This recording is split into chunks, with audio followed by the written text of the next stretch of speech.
ಎಲ್ಲರಿಗೂ ನಮಸ್ಕಾರ. ಡಿಡಿ ಟಿವಿಯ ಮತ್ತೊಂದು ವಿಡಿಯೋಗೆ ಸ್ವಾಗತ. ನಾನ್ ನಿಮ್ ಡಾರ್ಲಿಂಗ್ ಧನು. ನೋಡಿ, ಯಾರ ಅದೃಷ್ಟ ಏನೇನು ಯಾವಾಗ ಬದಲಾಗುದು ಅಂತ ಹೇಳಕ್ ಆಗಲ್ಲ. ಬಿಂದು ಗೌಡ ಅಂತ ಕೇಳೇ ಇರ್ತಾರ. ಸೋಷಿಯಲ್ ಮೀಡಿಯಾದಲ್ಲಿ ತುಂಬಾ ಪಾಪ್ಯುಲರ್. ಈಗ ಒಂದಾನೊಂದ್ ಟೈಮ್ ಅಲ್ಲಿ ಇವ್ರ ಬಗ್ಗೆ ತುಂಬಾ ನೆಗೆಟಿವ್ ಆಗಿ ಟ್ರೋಲ್ಸ್ ಮಾಡ್ತಾ ಇದ್ರು, ತುಂಬಾ ನೆಗೆಟಿವ್ ಆಗಿ ಕಮೆಂಟ್ ಮಾಡ್ತಾ ಇದ್ರು. ಕರೆಕ್ಟ್ ಆಗಿ ಕನ್ನಡ ಮಾತಾಡಕ್ ಬರಲ್ಲ, ಕರೆಕ್ಟ್ ಆಗಿ ಒಂದು ಡ್ಯಾನ್ಸ್ ಮಾಡಕ್ ಬರಲ್ಲ, ಕರೆಕ್ಟ್ ಆಗಿ ಡುಮ್ ಇದಾರೆ, ಹಾಗೆ ಹೀಗೆ ಅಂತೆಲ್ಲ ನೆಗೆಟಿವ್ ಕಮೆಂಟ್ಸ್ ಬರ್ತಾ ಇತ್ತು ಈ ಬಿಂದು ಗೌಡರ ಬಗ್ಗೆ. ಆದ್ರೆ ಈಗ ಇವ್ರಿಗೆ ಒಂದು ಪಾಪ್ಯುಲಾರಿಟಿ ಬಂದಿದೆ ಅಂದ್ರೆ ಸುಳ್ಳಲ್ಲ. ಖಂಡಿತವಾಗ್ಲೂ ಬಿಂದು ಗೌಡ ಅವರು ಇನ್ಸ್ಟಾಗ್ರಾಮ್ ಅಲ್ಲಿ 1 ಮಿಲಿಯನ್ ಫಾಲೋವರ್ಸ್ ಬಂದಿದ್ದಾರೆ. 1 ಮಿಲಿಯನ್ ಅಂದ್ರೆ 10 ಲಕ್ಷ ಫಾಲೋವರ್ಸ್ ಸಂಪಾದನೆ ಮಾಡಿ ಅವರ ತಾಕತ್ತು, ಅವರ ಟ್ಯಾಲೆಂಟ್ ಏನನ್ನೋದು ತುಂಬಾ ತೋರಿಸಿದ್ದಾರೆ. ಮತ್ತೆ ಇವರು ರೀಸೆಂಟ್ ಆಗಿ ನೋಡ್ತಿರ್ಬೋದು, ಬಿಗ್ ಬಾಸ್ ಸೀಸನ್ ಗಳಲ್ಲಿ ಇವರ ಹೆಸರು ಕೇಳಿ ಬರ್ತಾ ಇತ್ತು. ಈಗ ವಿಶೇಷವಾಗಿ 1 ಮಿಲಿಯನ್ ಫಾಲೋವರ್ಸ್ ಬಂದಿದ್ದಾರೆ. ಇನ್ಸ್ಟಾಗ್ರಾಮ್ ಅಲ್ಲಿ ಯೂಟ್ಯೂಬ್ ಅಲ್ಲಿ ತುಂಬಾನೇ ವೈರಲ್ ಆಗ್ತಾ ಇದೆ.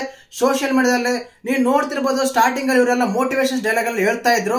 ಆ ಟೈಮ್ ಅಲ್ಲಿ ಇವ್ರ ಬಗ್ಗೆ ಕೆಟ್ಟದಾಗೆಲ್ಲ ಮಾತಾಡ್ತಾ ಇದ್ರು. ಏನಕ್ಕಂದ್ರೆ ಕರೆಕ್ಟಾಗಿ ಉಚ್ಚಾರಣೆ ಬರಲ್ಲ, ಕನ್ನಡ ಮಾತಾಡಕ್ಕೆ ಬರಲ್ಲ, ನೀವು ಮೋಟಿವೇಶನ್ ಮಾಡಬೇಕಾಗಿತ್ತು, ಹಾಗೆ ಹೀಗೆ ಅಂತೆಲ್ಲ ಕಮೆಂಟ್ ಮಾಡಿ ಕೆಟ್ಟದಾಗ ಕಮೆಂಟ್ ಮಾಡಿರೋ. ಈಗ ಅವ್ರನ್ನೇ ಫಾಲೋ ಮಾಡ್ತಾ ಇದಾರೆ.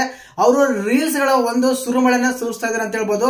ಈಗ ತುಂಬಾ ಗ್ಲಾಮರ್ ಡೋಸ್ ಸ್ವಲ್ಪ ಜಾಸ್ತಿನೇ ಮಾಡಿ ಗ್ಲಾಮರ್ ಡೋಸ್ ಅಲ್ಲಿ ವಿಡಿಯೋಸ್ ಮಾಡ್ತಾ ಇದಾರೆ. ಗ್ಲಾಮರ್ ಅಲ್ಲಿ ಅತಿ ಹೆಚ್ಚಾಗಿ ಕಾಣಿಸ್ಕೊಳ್ತಾ ಇದಾರೆ. ಕಾರಣ ಏನಂದ್ರೆ ತುಂಬಾ ಜನ ಹೇಳ್ತಾ ಇದಾರೆ ಬಿಗ್ ಬಾಸ್ ಸೀಸನ್ 11 ಅಂತ. ಖಂಡಿತವಲ್ಲೂ ಹಲವಾರು ಸೀಸನ್ ಗಳಲ್ಲಿ ಈ ಬಿಂದು ಗೌಡ ಹೆಸರು ಕೇಳಿ ಬರ್ತಾ ಇತ್ತು. ಬಟ್ ಈಗ ಬಿಂದು ಗೌಡ ಹೆಸರು ಮತ್ತೊಮ್ಮೆ ಹೆಸರು ಏನಕ್ಕೆ ಕಾರಣ ಆಗ್ತಿದೆ ಅಂದ್ರೆ, ಈ ಸೀಸನ್ 11 ಸೀಸನ್ ಶುರುವಾಗ ಸಮಯ ಹತ್ರ ಬರ್ತಾ ಇದೆ. ಅದರಲ್ಲೂ 10 ಲಕ್ಷ ಫಾಲೋವರ್ಸ್ ಅನ್ನು ಫಾಲೋ ಮಾಡಿದ್ದಾರೆ. ಆದ ಕಾರಣ ಈ ಬಿಗ್ ಬಾಸ್ ಸೀಸನ್ 11 ಬರ್ತಾರಾ ಅಂತ ತುಂಬಾ ಜನ ಕಾಯ್ತಾ ಇದಾರೆ. ಮತ್ತೆ ಬಿಂದು ಗೌಡ ಅವರು ಬಿಗ್ ಬಾಸ್ ಸೀಸನ್ 11 ಬರ್ಬೇಕಾ ಬೇಡವಾ ಅಂತ ಕಮೆಂಟ್ ಮಾಡಿ. ಏನಕ್ಕಂದ್ರೆ ಖಂಡಿತವಾಗ್ಲೂ ಸೋಷಿಯಲ್ ಮೀಡಿಯಾದಿಂದ 2-3 ತಗೊಂತಾರೆ. ಅದರಲ್ಲೂ ಭೂಮಿಕಾ ಬಸವರಾಜ ಮತ್ತೆ ಬಿಂದು ಗೌಡ ಇನ್ನೂ 2-3 ಹೆಸರು ಕೇಳಿ ಬರ್ತಾ ಇದೆ. ಮತ್ತೆ ಇದರಲ್ಲಿ ಬಿಂದು ಗೌಡ ಸೆಲೆಕ್ಟ್ ಆಗ್ತಾರ? ನಿಮ್ಗೆ ಬಿಂದು ಗೌಡ ಬಂದ್ರೆ ಇಷ್ಟನಾ ಅಂತೆಲ್ಲ ಕಮೆಂಟ್ ಮಾಡಿ.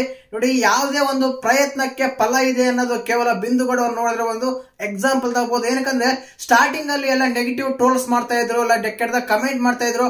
ಆ ಟೈಮ್ ಅಲ್ಲಿ ಅವರು ಅದೇ ರೀತಿಯಾಗಿ ಬೇಡನೇ ಬೇಡ ಸವಾಸ್ ಅಂತ ಬಿಟ್ಟಿದ್ರೆ ಇವತ್ತು 10 ಲಕ್ಷ ಫಾಲೋವರ್ಸ್ ಫಾಲೋ ಮಾಡಕ್ಕೆ ಸಾಧ್ಯನೇ ಆಗ್ತಿರಲಿಲ್ಲ. ಅವಳು ಒಂದು ಸೆಲೆಬ್ರಿಟಿ ಹೋದ ಅಲ್ಲಿ ಆಗಲು ಕಾರಣನೇ ಆಗ್ತಾ ಇರಲಿಲ್ಲ. ಯಾಕಂದ್ರೆ ನೋಡಿ, ಎಲ್ಲ ಸೀರಿಯಲ್ಸ್ ಎಲ್ಲ ಮಾಡ್ತಾ ಇದಾರೆ, ಒಂದು ಸಣ್ಣ ಸಿನಿಮಾ ಎಲ್ಲ ಮಾಡ್ತಾ ಇದಾರೆ, ಮತ್ತೆ ಮೂವಿ ಫಂಕ್ಷನ್ಸ್ ಎಲ್ಲ ಹೋಗ್ತಾ ಇದಾರೆ. 10 ಲಕ್ಷ ಫಾಲೋವರ್ಸ್ ಬಂದಿದ್ದಾರೆ. ಯೂಟ್ಯೂಬ್ ಅಲ್ಲೆಲ್ಲ ಹಣ ಗಳಿಸ್ತಾ ಇದಾರೆ.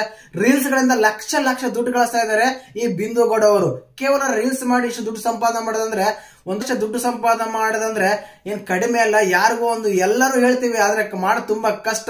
ಇವ್ರು ಮಾಡಿ ಅದನ್ನೊಂದು ಸಾಬೀತುಪಡಿಸಿದ್ದಾರೆ. ಮತ್ತೆ ಇದ್ರ ಬಗ್ಗೆ ಏನನ್ಸುತ್ತೆ, ಬಿಗ್ ಬಾಸ್ ಸೀಸನ್ 11 ಬರ್ಬೇಕಾ ಇಲ್ವಾ ಅಂತ ಕಮೆಂಟ್ ಮಾಡಿ. ಹಾಗೇನೆ ಬಿಗ್ ಬಾಸ್ ಸೀಸನ್ 11 ಯಾರ್ಯಾರು ಬಂದ್ರೆ ಚೆನ್ನಾಗಿದೆ ಅಂತ ಕಮೆಂಟ್ ಮಾಡಿ. ಜೈ ಹಿಂದ್, ಜೈ ಕರ್ನಾಟಕ. ಮತ್ತೆ